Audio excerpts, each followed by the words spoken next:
Good evening. I'd like to call the meeting to order. Thanks for everybody to coming out. Thanks to Sugar Sisters and Muffin Top for that excellent meal. Let's give them a round of applause. Now, before we get started, I'm just going to try to explain myself a little bit. The other guy does look worse, okay? So I hope we've got some editing on the pictures going on. So on behalf of the Board of Directors and the employees of CanOkla, I'd like to welcome you back to our annual meeting of the members of CanOkla Telephone Association, also known as CanOkla. I'm Brad Rigger, the board president. I'll preside over this evening's meeting. We are excited to once again be here in the upstairs downtown space. We're very proud at how this thing turned out. It's a very cool building with a lot of character. We're hosting one meeting location this year, but we appreciate Sam Futhy. He's going to be taping it, and so taping it, that's an old term. It'll be for your viewing pleasure later online, I'm sure. So we thank him for coming out. As a helpful reminder, please remember to silence your cell phone, please. It's now our 73rd year as a cooperative. I'm very proud to be a part of this organization that delivers such an outstanding service and continues to help improve the lives of our members and its communities. Would you stand with me for the Pledge of Allegiance? One note on the flag in the corner of the room was presented to CanOkla by the Bremen chapter of the American Legion and the Women's Auxiliary last year. We appreciate their awesome donations from one of our member communities.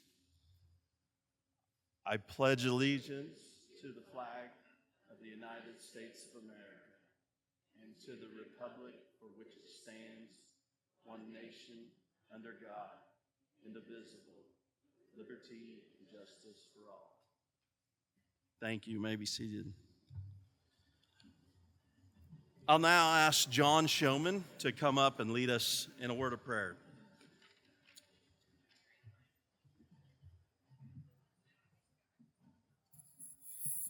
Thank you all for coming out tonight. Could you please bow your heads with me?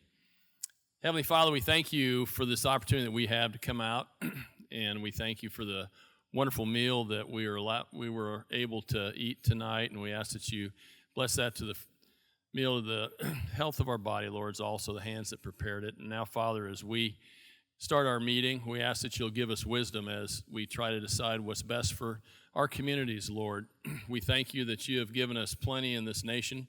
We ask that you not only continue to put your hand and have your hand on CanOkla and those that work in our community, Lord, but also be with our nation's leaders. Allow them to turn their hearts towards you, Lord, that they'll seek you, Father, and heal our land. We ask that you just guide and direct us now as we have this meeting. In Jesus' name we pray. Amen.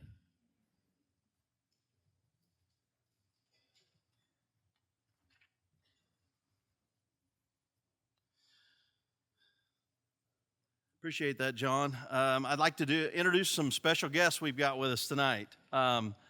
This is Carol Peterson. If you'd please stand. Carol, I'm not sure where you're at. Right here. Yeah, she's one of our retired directors from Freeport, Kansas. Thank you for joining us tonight. Going right down the line, Harold LaValle. Harold, he's a retired director from Bremen. Thank you, Harold. And Mrs. Sue Sweatfigure, retired director from Capron. Good to see you, Sue. Mr. Mark McCachran, retired director from Jet, Oklahoma. Thanks, Mark. And Randy Laney, retired director from my end of the world, Manchester, Oklahoma. Thanks, Randy. So before we get started, I'd like to introduce our board of directors. Of course, I'm Brad Rigger. I represent Waldron, Manchester, and Bluff City. And Mrs. Kelly Ford. Hi, I'm Kelly Ford. I represent Mayfield, Corbin, Danville, and Freeport. I'm Kim Humphrey. I represent Goltry, Jet and Nescatunga and all of you, where I try to. And this is my wife, Pam. Indicate, Tom, coach. Vanilla Valley. I'm from Raymond. Harold's my husband. I get all my good advice from him. I represent Raymond, 4 Acre, Granola, Scheidler, Webb City, and Winona. Great job. John Showman, and I get the job, the joy, and this is my last business meeting, but it's been an honor. I have had the opportunity to represent Buda Springs and South Haven.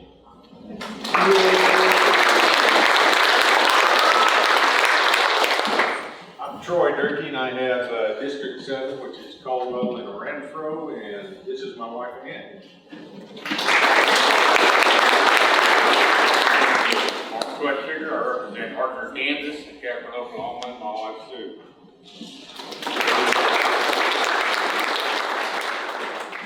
I really appreciate the directors and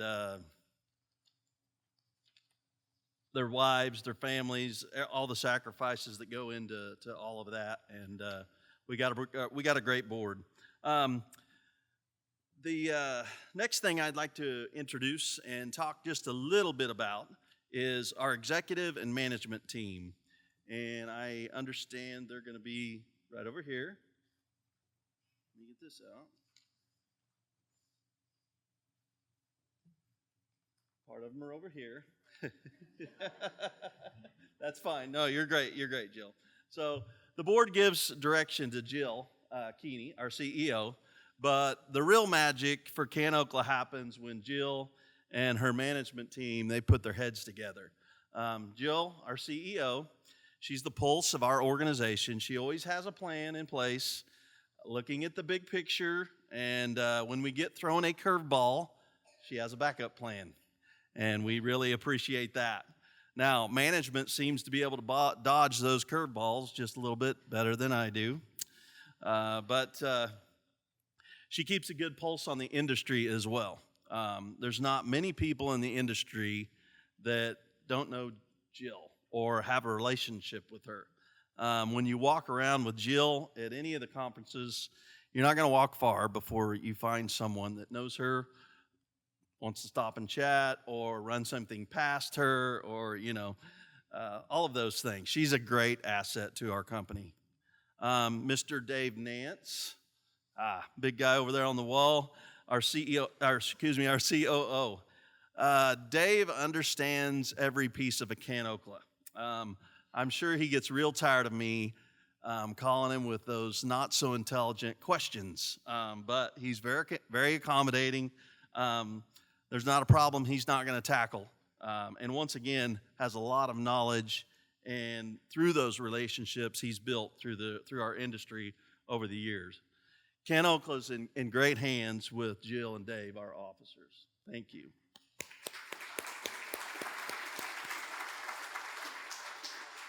All right, moving on down the line, Alicia Keller, our finance manager. Hi, Alicia. She's a hard worker. She handles an audit better than anybody I know, and showing very minimal grief. I know she's got to have a lot of it. She understands CanOkla's finances and always has a good attitude, but especially great when the numbers are in the black. That helps a lot. Wendy Goodrum, our human resource manager. Wendy lights up a room, always smiling and eager to help. She's full of energy and has helped our board streamline many of our processes. She certainly made my job easier as president. Thank you. Mrs. Leah Eakes, our communications manager. Leah, like Jill and Dave, get those not so intelligent questions from the board president often, and she's very accommodating usually. If you're married or you've been in a relationship, then you know that communication is a key component. Going back to my black eye, this is what happens when you don't communicate well. Ask my wife. Anyway, Leah makes communication just look really easy. She's always taking care of the details and getting the news out to the world for us. Speaking of details, there was many that went into this production tonight, and she's right in the middle of it. This is her wheelhouse. She makes things happen. She takes good care of the board, too. So, Mr. Kirby Higgins, yes, our plant manager. So Kirby's got quite an army of employees under him. He keeps a positive attitude even when the workload and the timelines get pretty wild, it seems like, from time to time. You know, we're expanding Canuncle's footprint, and there's just not much idle time, is there? So, and Justin Mayo is not with us, is he? Ah, great. Justin Mayo, our network operations manager. He amazes me with the way he can explain and manage such a complex network. There's always something to learn with Justin's report. If there's a tough problem and his team's on it, there's some of them around him now, it's going to get resolved. So thanks, Justin. And of course, that magic that I alluded to earlier, none of that's possible without our outstanding team of employees. They're in the black shirts, amazing. We have the best. Give me, help me, yeah. Thank you.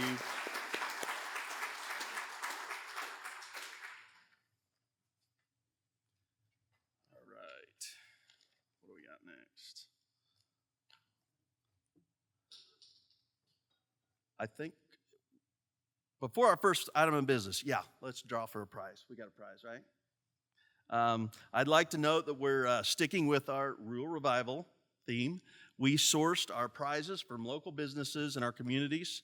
First up, we have a basket of meats from Thur Cattle, owned by Clint and Kirsten Thur in South Haven, Kansas. Sorry if I butchered your name. They started selling meat by the cut this year. You can follow Thur Cattle on Facebook for more information and pricing.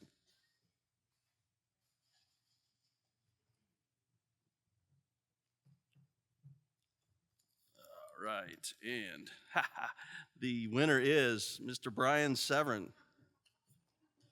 All right.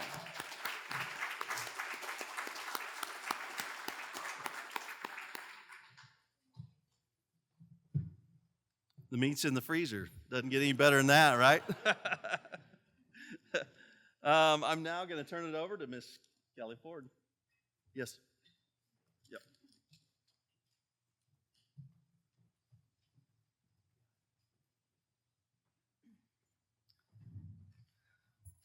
A little shorter there, aren't I? Good evening. For the transaction of any business to come before this meeting, a quorum must be present as per Article 3 of the bylaws. A quorum is defined as having either the greater of 50 members or 2% of the total membership. Canunkla has 2,631 active members. Registered and present for this meeting tonight is 115 members. So, Mr. President, we have a quorum.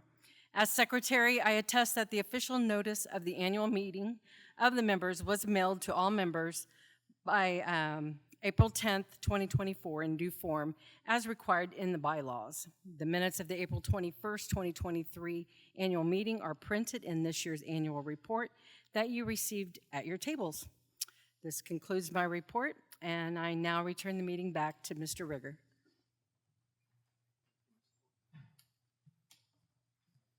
Thanks, Kelly. Our next agenda item is the minutes from our last meeting.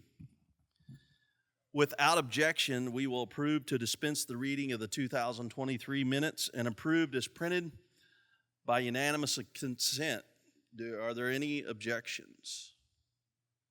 Any objections? The 2023 annual meeting minutes are approved. Thank you. All right. One more speech from me.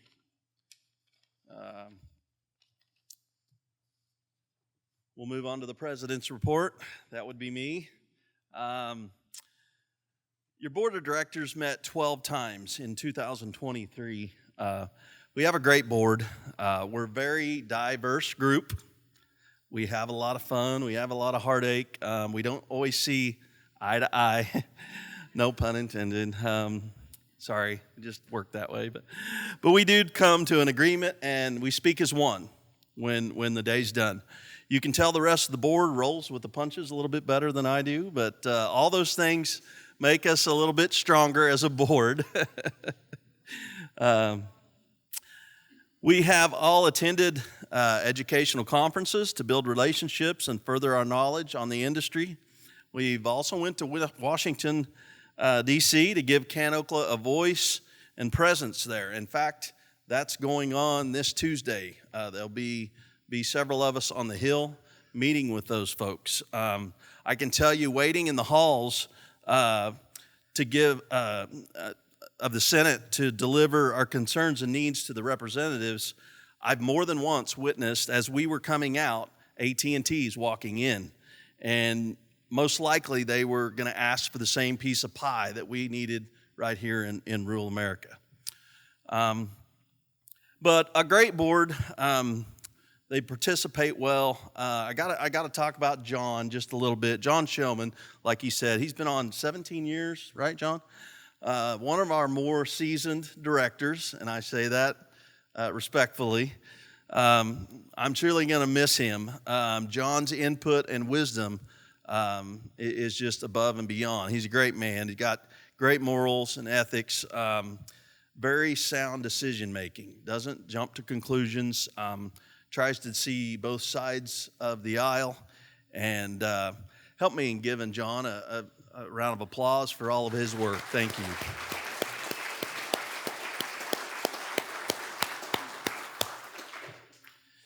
We're so fortunate, and some of the panelists alluded to it, we're fortunate to have the communication lines and speed that we have in rural Kansas and Oklahoma. We're ahead of most, as you heard, when it comes to our plant and network that's delivered to you, the members. In my opinion, the internet today is the most sought-after utility in the world. Moving to a new location, you might ask, man, I wonder how the internet is there. CanOkla delivers that utility to you, our members, with the best knowledge, speed, and respect of any company I know. I've mentioned our team and the respect I have for them. I'd also like to mention and thank you all, the members of CanOkla. Thanks for your loyalty. Just thanks for doing life here in rural America with us. I love it here. What a great place God's given us to raise our families and do our part in the game of life. Finally, I'd like to thank my wife, Robbie. She's sitting over here. Robbie, would you stand, please? Yeah, that's the best part of me right there. She's a great partner in this role and sacrifices her time as well to help me fulfill my role as a director. To end, I'd just like to say, we here at CanOkla, we're very proud to keep you connected here in rural America. Thank you.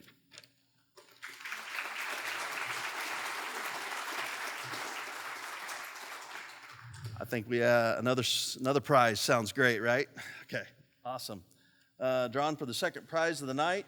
Next up, we have a really cool bundle from a new business in Caldwell, the Rustic Longhorn Company. Rustic Longhorn, owned by mother-daughter duo Sonia Lanoy and Kelsey Sproul, is a Western-style store with decor, awesome refinished furniture, and handmade items, lots of accessories, and a hat bar, it was mentioned earlier.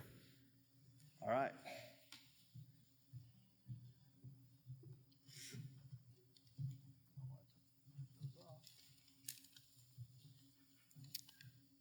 Dean Lebeda.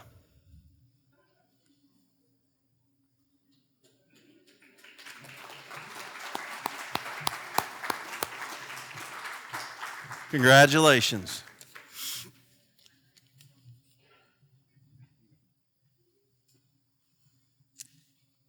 Okay, next up is one of my favorite parts of our annual meeting. I haven't got a chance to introduce myself to this table over here. I just ran out of time, but the CanOkla Community Service Award. This year we have the help of the person who nominated this year's recipient, and I'm going to let her introduce herself. Chandria Mattingly, would you come up?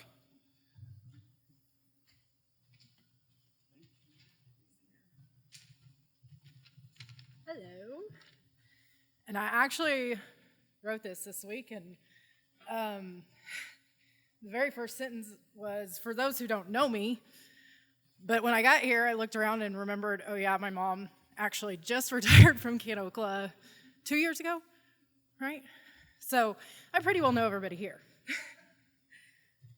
I am a proud Caldwell High School graduate of 2006, so it's great to be back here in my hometown.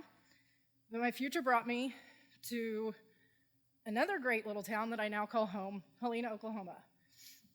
I'm the clerk treasurer for Helena, which is located just 7 short miles west of another great little town, Goltry.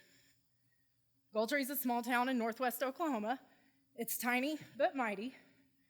And in that small town is a guy who goes above and beyond for his community.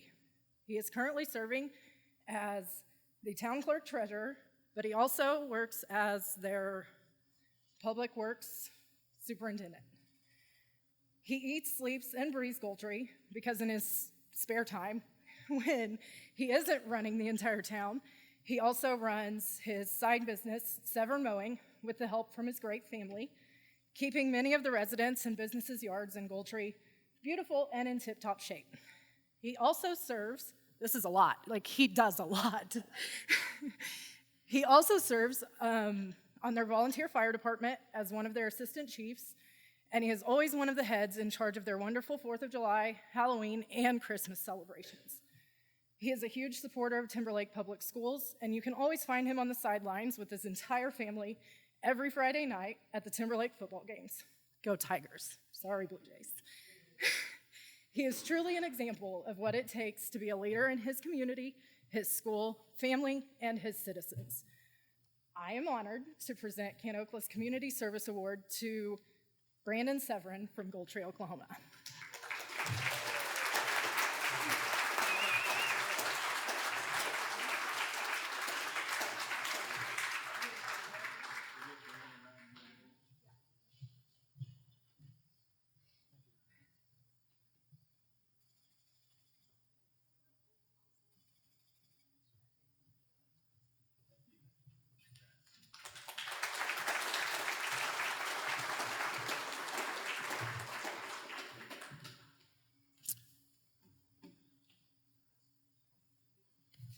I'll now turn the podium over to our CEO, Ms. Jill Keene.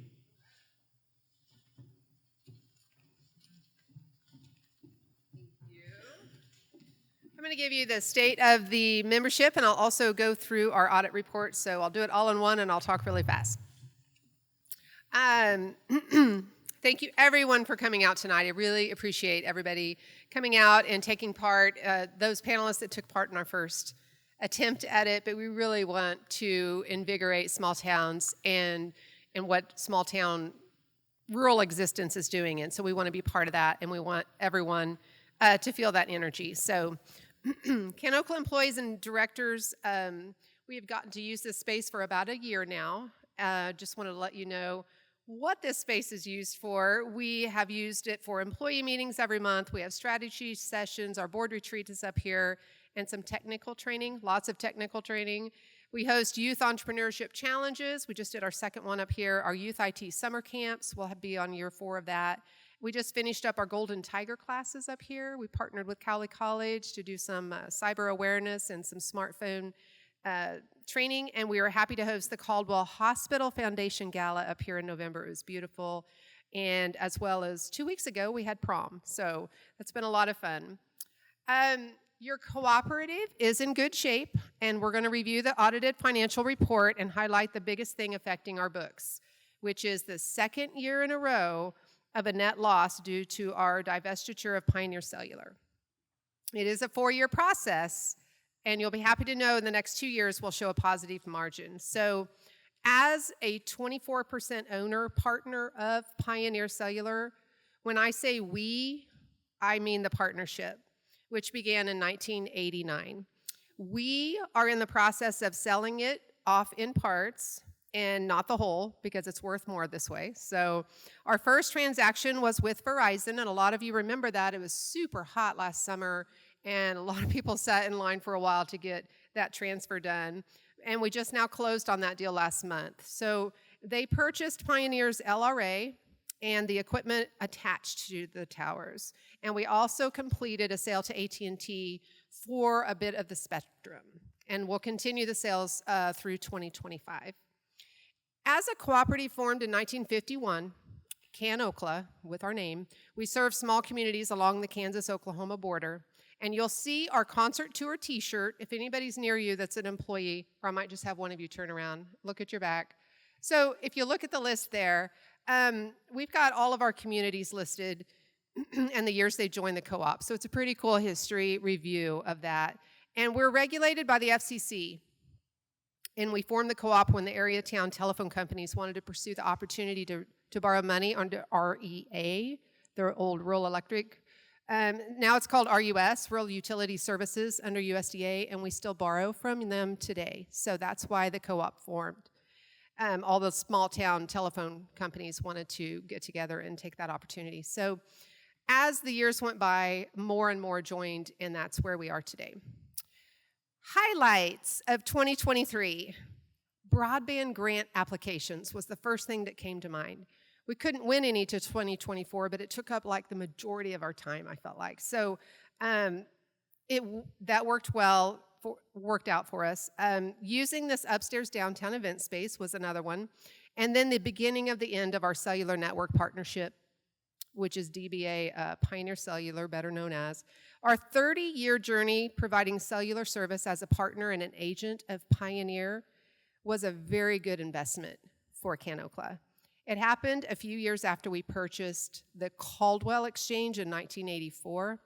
And when we moved our headquarters from Anthony to Caldwell, Kansas in 1991, it came with that cellular service option. So I can understand how hard that is to dissect that from CanOkla. But we were just an agent and part owner of that. So we built the towers along the border here where no big company, no big carriers would go. And though the service will be Verizon now, we're very proud of the work we did to build that infrastructure that will keep our communities connected. Because I believe without that work we did, we would be a complete dead zone out here for cellular coverage. No big carrier was going to come here. So now that we have built the infrastructure, and they really forced our hand on that, it wasn't our choice, we will sell that investment and it will be fine.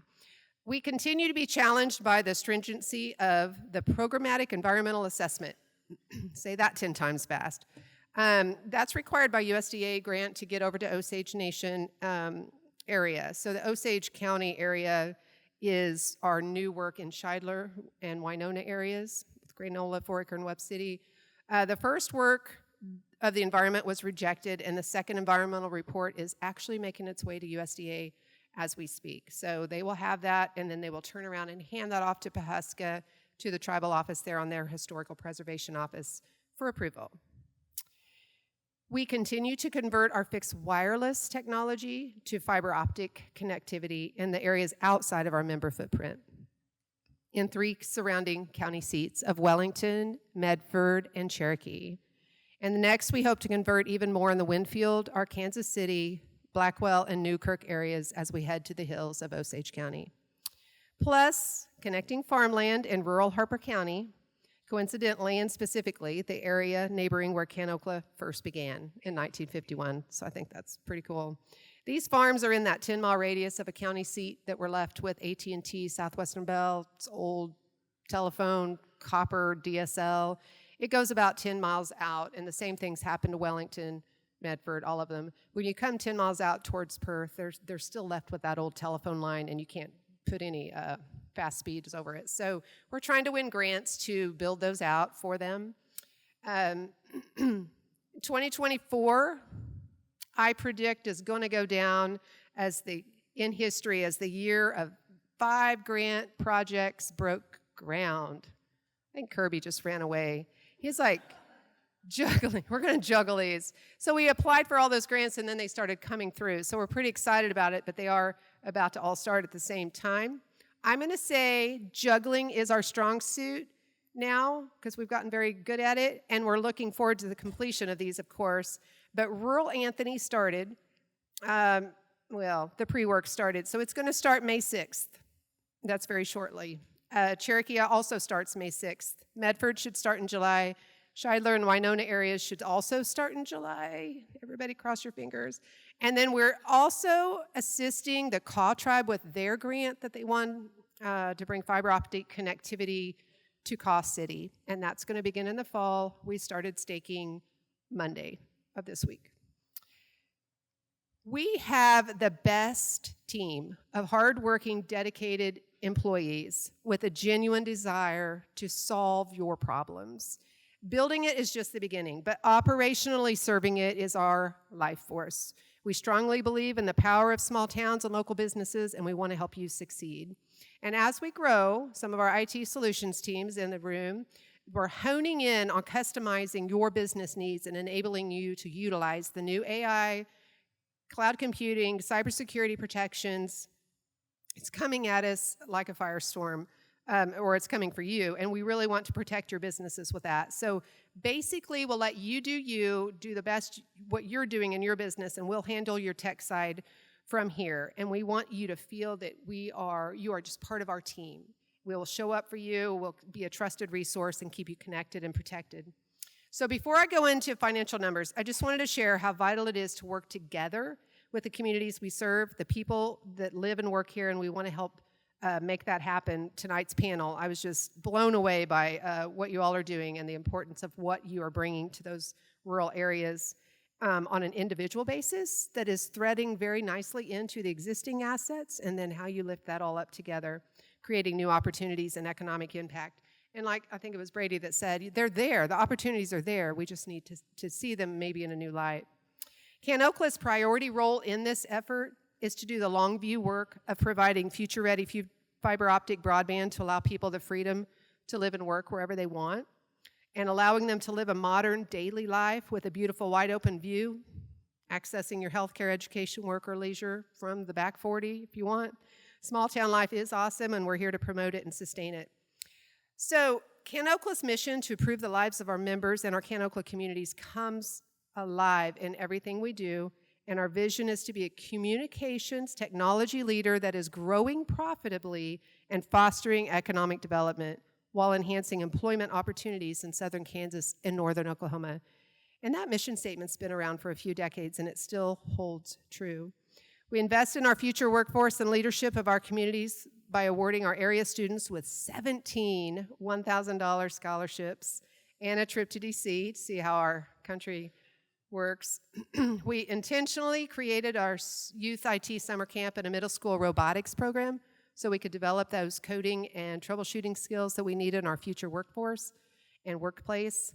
And then we just wrapped up week 4 this year at the Cowley College Tech and Innovation Center campus at Wellington, and with the robotics. We also hosted our second Youth Entrepreneurship Challenge up in this room last month for local freshmen, and then hoping that will spur future business startup ideas from these kids in our region. So with our revolving loan fund through USDA program for small business startups or expansion, we have 7 micro loans out right now, totaling $228,000. They're all small. They're 0% 10-year terms that will be repaid and then to be lent out to someone else, continuously revolving and spurring economic impact in our member areas.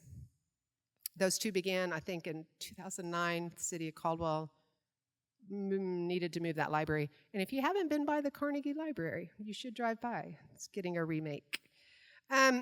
We know the unique challenges and opportunities of providing broadband in rural areas. It is expensive to build, extremely important to do, and very rewarding. Living and working in the communities we serve is very different than most internet service providers, and we are the original community-based providers that they're looking for on these grants. That's the wording they're using. Big companies drew the line in the sand and said, we are not going there, and that's where we serve. So if you ever wondered, we act and behave differently. The closer decision-making is to local communities, the better. And as a co-op, we make our decisions locally. Our dollars are reinvested locally through many of our community impact programs, the employment of 58 employees who live, shop, and pay taxes in our communities, and CanOkla's property taxes, of course, that fuel our local governments that do the work every day to fix and maintain all of our small towns. Very important work. And then, of course, investing in our youth, our future workforce. We proactively look for partnerships. You guys talked about partnerships a little bit with other co-ops, like electric co-ops, municipal or county commissioners. That's actually what helped us win our grants in Medford. They were all on board, but we had a lot of support from both the county commission and the city. There's always a win-win for the company, the community, and the region, and it creates a local rhythm, which is our theme. Tonight's food, floral, prizes, shirts, giveaways, even the water. If you look at the water bottles, it's out of Jet. That's one of our member communities. Spending dollars where we live and work is very important in retaining a local economy. All right, so let's talk some numbers. Don't look at the bottom. I already explained that. That's CNP. It's totally out of our control. But if you look at the balance sheet, this is like looking at a 72-year-old person. That's how I relate a balance sheet. This is the 72-year-old cumulative state of your company in assets, liabilities, and your member equity. So current assets, the largest piece of that, it's a pretty big number there, but the largest piece, 23 million of that, is our marketable securities. And that had a gain of 2.3 million over last year. Now, speaking of last year, we recorded a loss last year because the timing was pretty terrible. If you remember, the whole stock market dropped out right in time to take a snapshot picture and record it. So that was unfortunate. At the same time, CNP also had a loss. We also took $2 million of our cash and invested in local CDs. All of a sudden, the rates hiked up, so that was great. Earned enough interest to pay for all of our community service and matching grants projects this year. We spent $1.3 million of our cash at the beginning of the year to finish our phase 2 project in Wellington.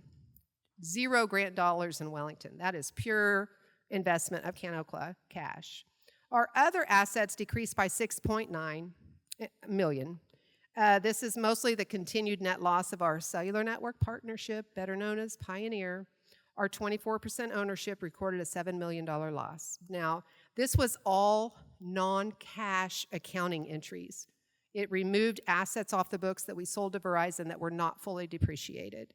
And we didn't receive any money for any of that until 2024. So we had to end the year at a pretty significant loss look on the books. But good news, we closed last month with both Verizon and AT&T, and we have already received a cash distribution from CNP, and we'll have 2 more years to complete all of the transactions.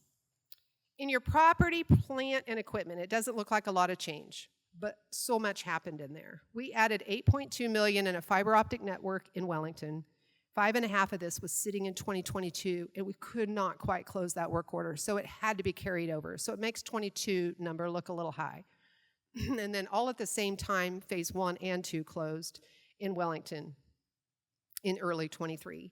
We also built a new central wire office over in Cherokee to move our long-haul fiber out of the basement of that old Alfalfa Electric building downtown, and then we needed to prepare for the oncoming Cherokee project that we won in Oklahoma. So, of course, increasing plant increases your depreciation, and for book purposes anyway, fiber has a 20-year life, electronics has a 7-year life.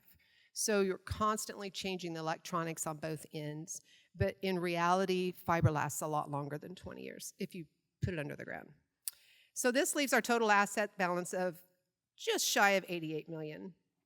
Excuse me. Total liabilities are $14 million, down $2.2 million, mainly because we're paying down our RUS debt. We've got a little bit to go, about 5 left to go, $2 million in long-term, the rest is short-term. We're going to pay an additional $1 million off of that because when we took on this money, and I think it was you, Brandon, you were talking about Bremen. I'll never forget building fiber in Bremen. It was 2011, and we had a crazy crew. It was like going super fast. We had 2 crews going at once, and they cut every water line in Bremen while they were at it because nobody can locate water lines, so we cut them all for you, and then I think we got new lines out there. Somebody got new lines. But at the same time, it was about 2008 when the market just dropped out. Like, the market crashed. So we borrowed all of that money. We built a lot of fiber. We borrowed it all. back in 2010 to 2015, and we were about to pay all of that off, but it was at very, very, very low interest. So our short-term interest went from 0.5% to 5.25%, so that was a huge jump. The other change was some new accounting rules from GAAP. Doesn't make sense. Europe was doing it, and they thought United States needed to do it. So it took all of our leases. We have about 40 tower leases. If you go north of Wichita and all the way west, over by Kingman, down by Alva, and get over by Winfield and Arc City, we have a lot of fixed wireless towers that we could do outside of our member footprint for 22 years. Those, we had to go create leases and long-term entries for those. So that was a little bit crazy on Alicia. Member equity. Even though your member equity is decreasing due to our investment losses in CNP Pioneer, we will begin recording the sale of those assets in 2024. After all the dust settles, we are projected to come out really, really well. We also paid out just slightly over $1 million in capital credits in 2023. Half of that was in capital credit refunds, and the other half was in estates. This leaves our total liability and member equity just under $88 million. Now, your income statement, that is just the profit and loss for 23. So we'll talk about revenues dropping a little bit. That's a decline in our access dollars. That's controlled by the FCC. Sales are rising. That is all the internet, broadband internet services, plus our IT solutions work on our business-to-business services for schools, hospitals, businesses, and government offices. And then operational expenses went up. About $623,000 of that is high depreciation of our technology equipment, but the other $456,000 in regulated telephone operations. We underwent a good amount of training this year, lots and lots of training, learning how to maximize our new operating system, and an abundant amount of other training. And in those expenses, per section 6.10 of the bylaws, the net cost of director expense for the calendar year was $137,636, and we paid $733,000 in property tax. Ken Okla's operating income, $286,262. Now, in the non-operating, I talked about this before, it is CNP, and again, we hit the dual whammy last year if you look at that number. Stock market dropped out at the same time CNP recorded a large loss. So this year, the market rebounded by $2.3 million, which was pretty amazing, and it did it shortly after we recorded it, but that's what December 31st does to you. Our interest expense on debt is very low, 2 to 2.3 and 2.5% on those. We borrowed a lot and we built a lot with a very little interest. And all that said, our net loss is $5.136 million, nearly $1 million less of a loss when compared to last year. And these are all out of our immediate control with the Pioneer sell-off activity. But we will be back in the black in 2024. CNP partnership has been a wonderful investment over its 35 years. It's just a little painful when we go through this divestiture process. Your capital credits, we allocate those every year. When it is a negative like that, there is nothing to allocate, but that usually happens in October. But your board has paid out every year, and that is a percent of every year you're a member. If you've been a member for 20 years, you get a percent of every 20 year. If you've been a member for 1 year, you get a little percent of that too. So that mainly we can keep track of you, but so that you know that we're a co-op and that we do capital credit refunds. So those usually come out July 1. And I will say there's something wrong with the post office. So we'll try to get your checks to you, but there's been a huge delay in some Oklahoma checks trying to get to us. I know that. So we have a few customer service initiatives we put in place. I hope you're feeling that. We put in a brand new system 2 years ago. It's been a lot of training, but it's going to help us scale up very efficiently with all the new projects we're taking on. Expansion, it's going to be heavy in 2024. We're going to finally begin our Shidler-Winona project from USDA. That's a grant loan, 50-50.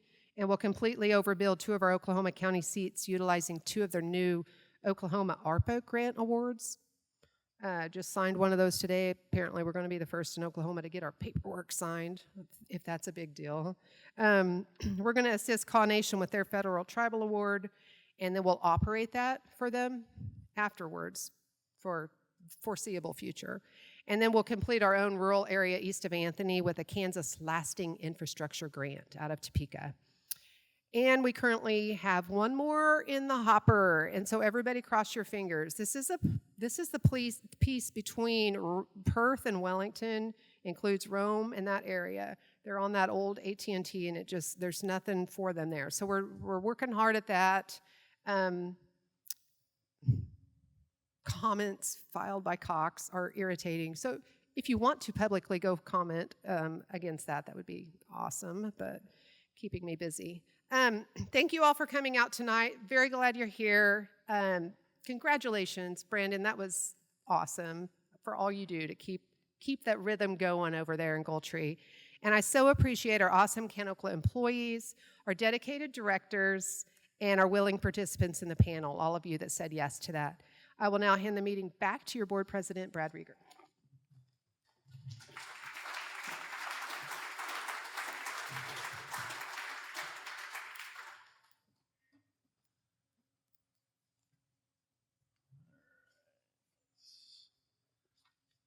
All right, thanks, Jill. As you can see, we have a ton of stuff going on, and juggling, they do, a lot of.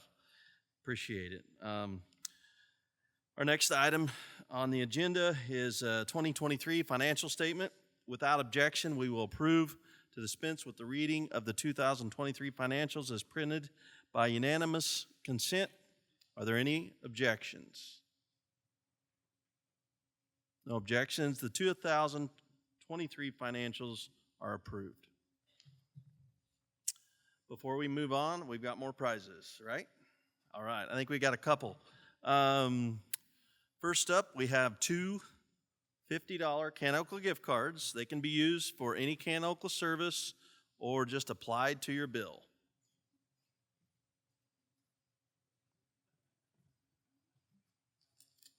And the first one,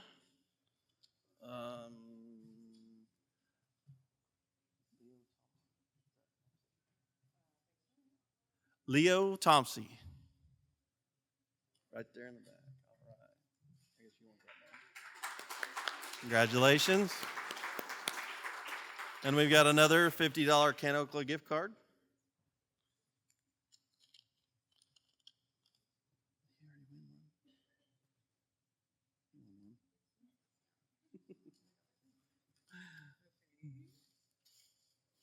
You're still in the running. You're still in the running. All right. Dana Lowe. Right in the back. Congratulations. And let's do one more. Leah, this is Caldwell's Home Lumber and Supply. Very good. We've got all kinds of tools up here for you.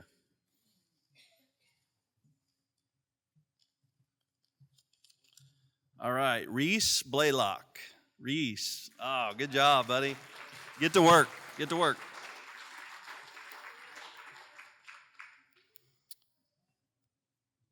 All right, our next item of business. I know it's getting dark. We got to speed this up, right? Next item of business will be the director nominations for 3 of our 7 Ken Okla districts. District 2, Corbin, Mayfield, Freeport, and Danville, Mrs. Kelly Ford. District 3, which is South Haven and Gouda Springs, Rianne Heater and Jill Turek. And District 6, Jet and Goldtree, Mr. Kim Humphrey. I'd like to remind you guys, the members, of the following director qualifications. They're listed in the bylaws found on our website. Each nominee must be an active member and maintain their principal residence within the district to be represented for at least 2 consecutive years immediately prior to nomination and at least 9 months per year if elected. They cannot be an employee or a close relative of a director or an employee, a close relative being a spouse, child, parent, grandchild, grandparent, sister, brother, aunt, uncle, niece, nephew, or first cousin, or not be a close relative of the spouse of a director or an employee, a close relative being a spouse, child, parent, and grandchild. They cannot have been convicted of a felony or any criminal offense involving dishonesty or breach of trust and not be in any way employed by or financially interested in a competing enterprise or a business engaged in selling competing services or supplies or constructing or maintaining competing facilities. District 2 nomination, this is Carol Peterson is going to present that. He'll come to you, Carol. Thank you. Thank you. The District 2 Nomination Committee would like to nominate Kelly Ford. Excuse me. The District 2 Nominating Committee would like to nominate Kelly Ford for the position of District Director. The committee members are Jamie Nesbitt, Chairman, Maggie McKinn from Mayfield, and myself, Carol Peterson from Freeport. Thank you. Very good. Thank you, Carol.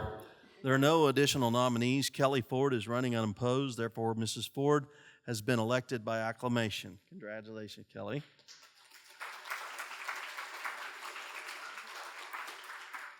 We'll now move on to District 6 nominations.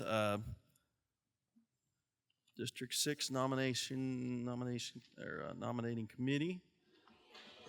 Mr. Mark McCackron, you've got it, Mark. We'll give it a bid. District 6 nominating committee would like to nominate Kim Humphrey for the position of district director. The committee members are myself, Mark, chairperson of the District 6 nominating committee, and Mary Gaff from Goldtree, and David Campbell from Jet. Thank you, Mr. McCackron. There are no additional nominees. Kim Humphrey is running unopposed. Therefore, Mr. Humphrey has been elected by acclamation. Thank you. All right, District 3 nominations. We'll now move on to that one. The nominating committee representative, Mr. Ken Carruthers. District 3 nominating committee would like to nominate Rayanne Heater and Jill Turek for the position of district director. The committee members are myself, Ken Carruthers, chairman from South Haven, and serving with me were Jeff Bluebaugh from Deguta Springs and Jennifer Culley from South Haven. Thank you. Thank you, Mr. Carruthers.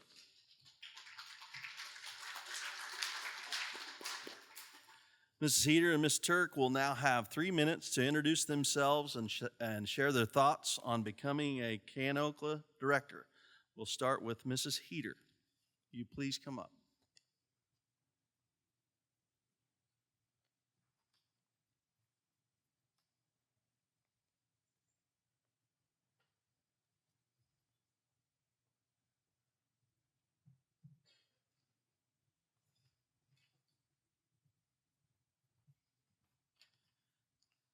Members of the cooperative. For those that do not know me, I am Rayanne Heater. Excuse me. I have lived in rural South Haven for 11 years.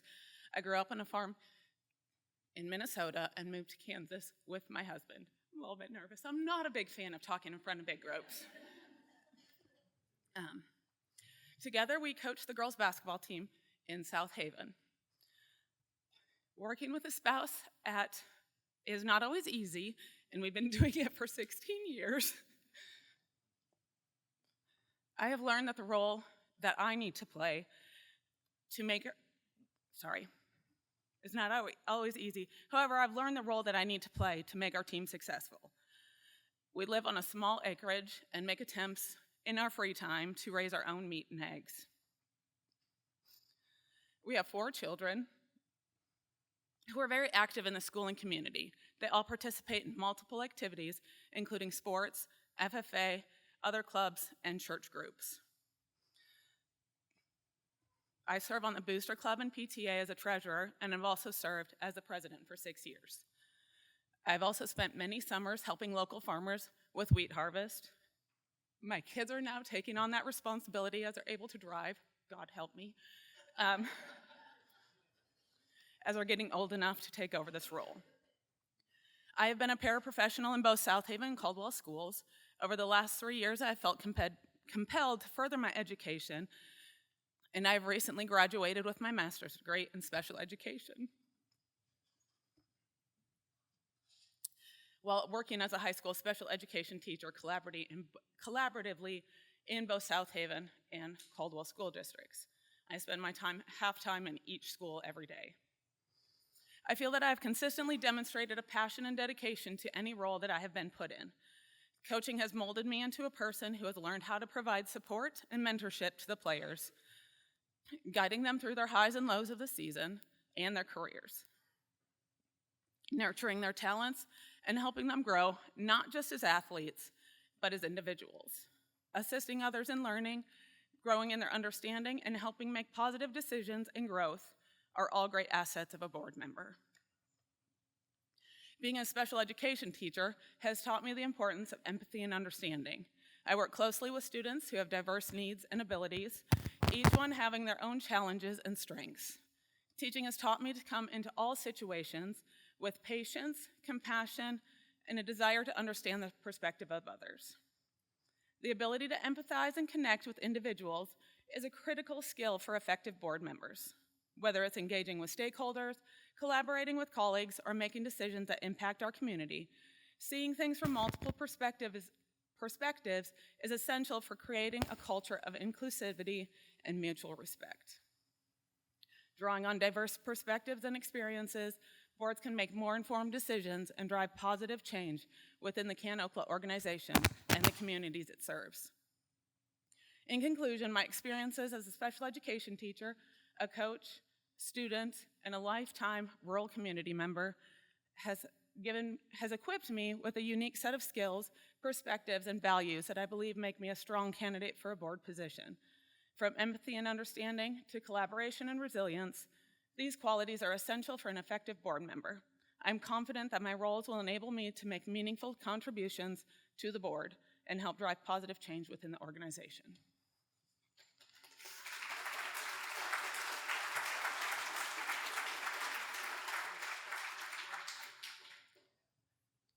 Great job. And now, Mrs. Turek, will you please come forward?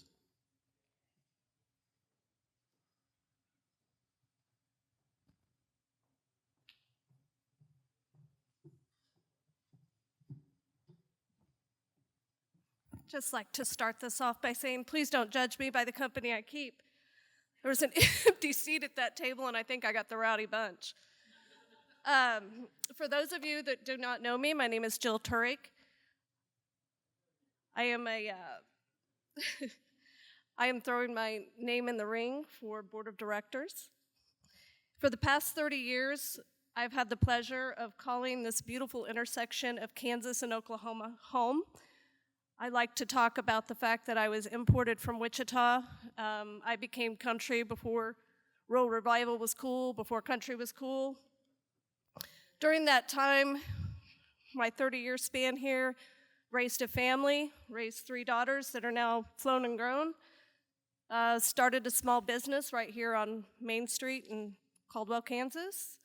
I've worked for 21 years in the banking sector in Wellington, and I also helped with the family farm. So I didn't have a lot of time at that point in my life to throw my name in the ring, and you were taken care of by John Showman. So now that I have a little bit more time on my hands, I want to laugh about that, I'm proposing to be on the board of directors now. I'm familiar with the cooperative world. I worked member services and communications with the electric cooperative in Wellington, and currently I am working for a cooperative that supplies insurance to grain co-ops. So I traveled tri-state area, and I provide HR consulting services to those co-ops. So I'm very familiar with the cooperative model.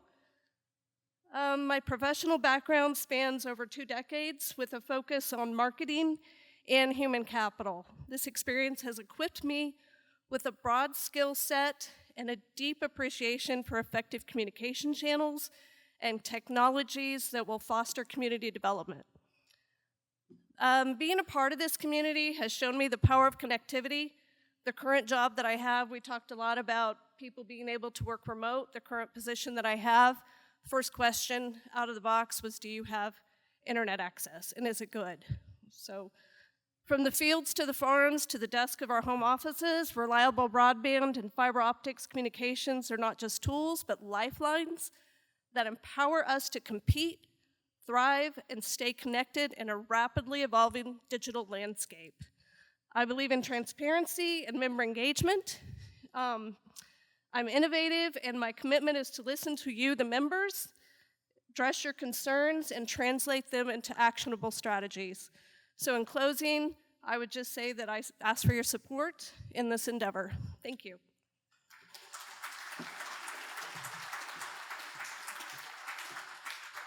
Thank you, Ms. Turek. That concludes this year's nomination process. Kelly Ford and Kim Humphrey have been elected by acclamation. District 3 nominees, Rhiann Heater and Jill Turek, will be on the ballot sent out this next Monday following tonight's meeting. Their speeches will be viewable on our website. Let's draw some more prizes. Sounds like a plan. We have 2 more $50 gift cards. These are to the Enid Brewing Company and Eatery, owned by Brady Sidwell. Thank you, Brady.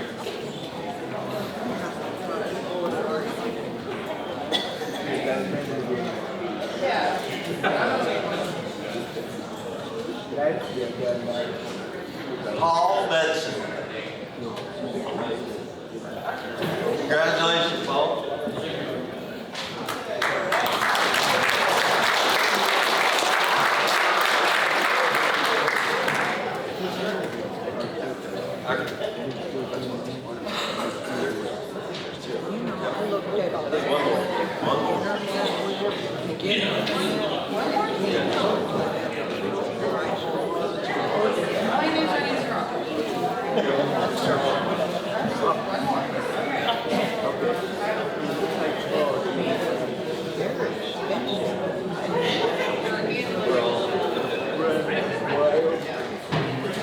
All right, one more. Denny McDormand. Denny McDormand.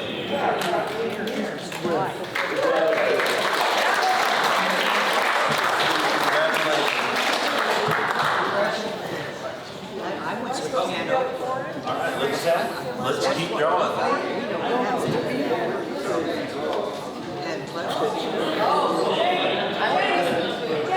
What? I'm not Denny. Am I supposed to have this? Yes, I wrote it down by the member name, not by who is here. So Oh, yeah. Okay, thank you.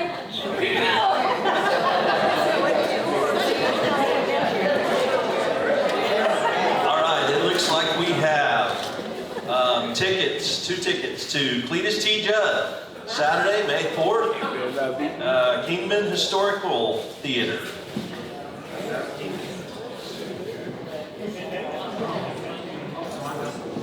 Sounds like a good time. Ken Carruthers. Congratulations.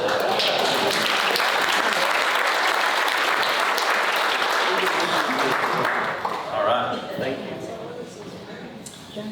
Okay, moving on to other business. I'd like to take a moment and review our bylaw changes that were approved on the 2023 ballot. Those changes included allowing for distribution of all balloting notices, etc., to be in the manner determined by the board. The purpose of this change was to allow for more cost-effective, modern modes of communication if the board determines such mode of communication was appropriate. Clarifying that the membership in the co-op is afforded only to eligible entities that receive either landline telephone service and/or internet access service, and that are physically located within the Kansas or Oklahoma regulated service area comprising the 7 voting districts of the co-op. Also clarifying that it is acceptable for closely related persons to serve consecutively as a director, but not at the same time. Making other minor, non-substantive, that's hard, miscellaneous, grammatical, this whole sentence is hard, corrections and standardizing co-op and board capitalizations throughout. Kind of we did a cleanup on those bylaws, and you just kind of got to do that from time to time as changes and happen. So if there's no unfinished business, I'd like to move to new business. Unfinished business, okay? We have a proposed bylaw change to section 4.2, part B of the bylaws. We propose changing the term limits from 5 consecutive 3-year terms to 7 consecutive 3-year terms. We feel this will maximize the efficiency and productivity of board members with more time to learn and lead and become more skilled and confident in their role. Extending the years would allow a better use of the knowledge, experience, historical value, and relationships that have been built. It also allows more time for small communities like yours to find and retain quality board members who are skilled and show genuine care and concern for the cooperative and communities CanOkla serves. This change will still require each board member to be reelected every 3 years. With that, I would introduce any questions on the new proposed change. Any questions? It's getting late, isn't it? Next, I would open up the floor for any questions any members would like to ask about anything else, any other matter. We have our executive team, board members ready to answer any questions. Anybody got anything? Okay, any additional new business to be brought before the membership? We're good. All right. Hearing none, that concludes the official business of the meeting. Before we draw for our final prize of the night, we'd like to talk about our first ever hybrid membership vote. This year, the ballot you receive in the mail to vote on the new District 3 director and the bylaw change proposal, it will look similar to past ballots, but there will be instructions to vote online if you choose. If we have your email on file with your member account, you will receive an email with voting instructions. Our goal in using this hybrid voting model is to engage more of our members in our cooperative voting. This is done through a third-party company, Survey and Ballot Systems, SBS for short. They specialize in offering dependable and secure voting systems for cooperatives just like ours.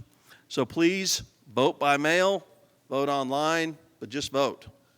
Now, let's draw for that last prize of the night. That's going to be this big Traeger grill from downstairs at our CanOkla store.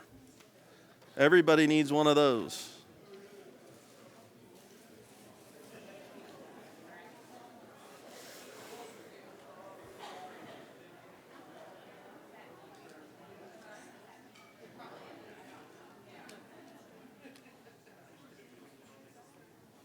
Drum roll. Janine Bevan. Janine Bevan.